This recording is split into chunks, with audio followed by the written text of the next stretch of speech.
दक्ष police news, पहिले खाकी मग बाकी।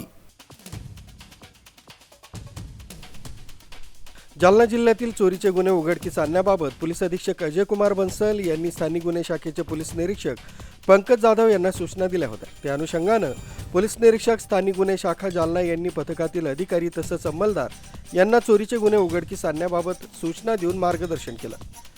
दिनांक 23/3/2025 रोजी पोलीस ठाणे कदीम जालना हद्दीत सोमेश्वर महादेव मंदिर इथून टॅब, मोबाईल, एटीएम कार्ड असलेली बॅग चोरीस गेल्याची फिर्याद ही फिर्यादी आरती रावसाहेब शिंदे राहणार अष्टविनायक सिटी, गांधी चमन, जुना जालना यांनी दिली होती। यावरून पोलीस स्टेशन कदीम जालना इथं अज्ञात आरोपी विरुद्ध गुन्हा दाखल करण्यात आला होता।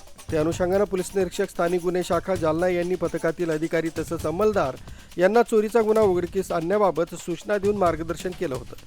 त्या अनुषंगाने स्टाफनं सदर चोरी गेलेली बॅग ही शनी मंदिर जालना येथील आरोपी दीपक दत्ता नाईकवाडे राहणार शनी मंदिर जालना यांनी चोरी केली आहे अशी खात्रीलायक माहिती मिळाली होती।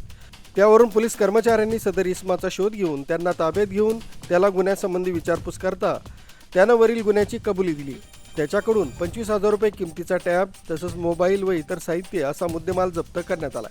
सदरची कारवाई पोलीस अधीक्षक अजय कुमार बन्सल, अपर पोलीस अधीक्षक आयुष नोपानी, उपविभागीय पोलीस अधिकारी अनंत कुलकर्णी, उपविभाग जालना यांच्या मार्गदर्शनाखाली स्थानिक गुन्हे शाखेचे पोलीस निरीक्षक पंकज जाधव, सहाय्यक पोलीस निरीक्षक योगेश उबाळे, पोलीस उपनिरीक्षक राजेंद्र वाघ, पोलीस अंमलदार रामप्रसाद पवरे, रमेश राठोड, गोपाल गौशी, प्रभाकर वाघ, सागर बाविस्कर, दत्ता वाघुंडे, रमेश काळे, संदीप चिंचोली यांनी केली।